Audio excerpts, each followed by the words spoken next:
চলো আজ বানাই শীতের সবজি দিয়ে কাতলা মাছ। খেতে খুব ভালো হয় জানো।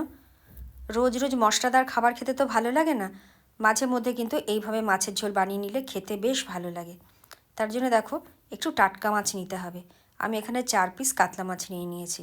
মাছটা প্রথমে একটু নুন হলুদ মাখিয়ে নেব।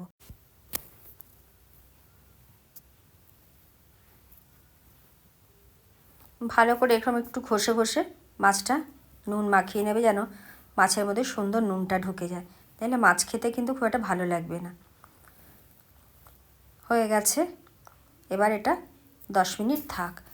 আর সবজিতে কী নিয়েছি দেখো, মটরশুঁটি, পেঁপে, আলু, গাজর, বিনস আর একটু টমেটো, সব কিন্তু লম্বা লম্বা করে কেটে নিয়েছি। এবার চলো রান্নায় ফিরে যাই। প্রথমেই কড়াইতে একটু জল দিয়ে দিলাম, দিয়ে পরিমাণ মতো নুন দিয়ে দিলাম। সবজিগুলো হালকা সেদ্ধ করে নেব, তাহলে কি হবে বলো তো, রান্নাটা তাড়াতাড়ি হয়েও যাবে আর খেতেও বেশ ভালো হবে।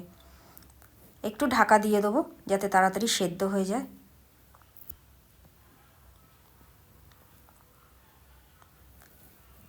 ব্যাস, আর কিন্তু সেদ্ধ করব না, এরকম একটু শক্ত থাকতেই নাবিয়ে নেবো, নাইলে পরে একদম গলে যাবে। জলটা ছেঁকে কড়াই বসিয়ে দিলাম, দিয়ে সর্ষের তেলে মাছগুলো ভেজে নেব। টাটকা মাছ তাই খুব বেশি ভাজার দরকার নেই, এভাবে উল্টে পাল্টে একটু হালকা ভেজেই তুলে নেব।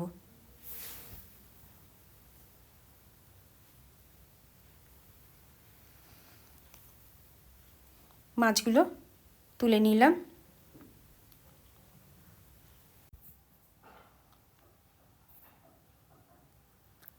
এই তেলেই দিয়ে দেবো সাদা জিরে, শুকনো লঙ্কা, এলাচ, দারচিনি আর লবঙ্গ।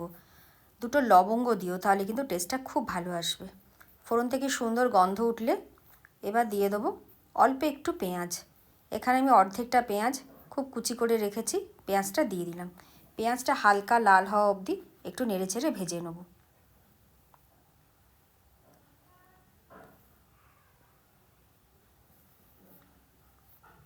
পেঁয়াজটা বেশ হালকা লাল হয়ে গেছে, এইবার দিয়ে দেবো থেতো করা একটু রসুন। এখানে আমি 4 কোয়া মতো রসুন ব্যবহার করেছি। রসুনটা দিয়ে একটু নেড়ে ছেড়ে এবার আস্তে আস্তে বাকি মশলাগুলো দেব। দিয়ে দিলাম 1/2 টেবিল চামচ আদা বাটা, আর দিয়ে দিলাম টমেটো আর কড়াইশুঁটিটা। একটু আদা রসুনটা একটু কষিয়ে নেব। এবার দিয়ে দিলাম আর একটু নুন, দিয়ে দিলাম জিরে বাটা, হলুদের গুঁড়ো, দিয়ে একটু জল দিয়ে কষিয়ে নেব। এখানে কিন্তু কোনো শুকনো লঙ্কা ব্যবহার করব না।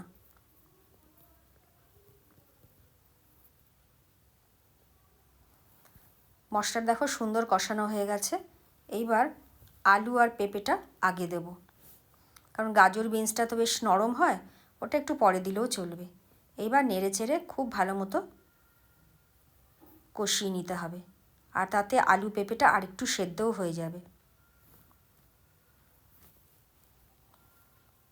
দেখো বেশ কষানো হয়ে গেছে।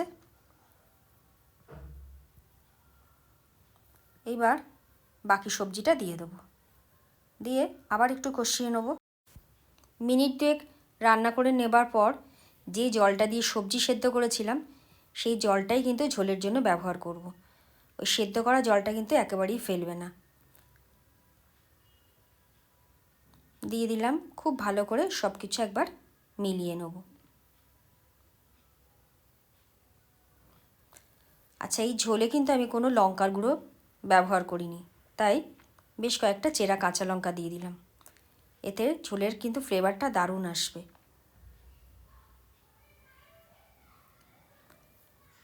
ঝোলটা বেশ ভালো মতো ফুটে গেছে, এবার মাছের পিসগুলো দিয়ে দেবো।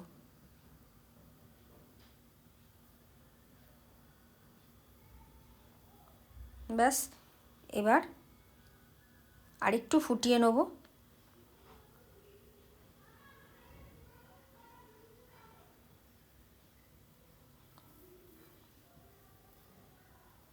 দেখো মাছ কিন্তু সুন্দর সেদ্ধ হয়ে গেছে, মাছের ঝোল একদম রেডি। সব শেষে দিয়ে দেবো সামান্য একটু ঘি, তাতে টেস্টটা কিন্তু দারুণ আসবে। অবশ্যই একটুখানি ঘি দিয়ে দিও,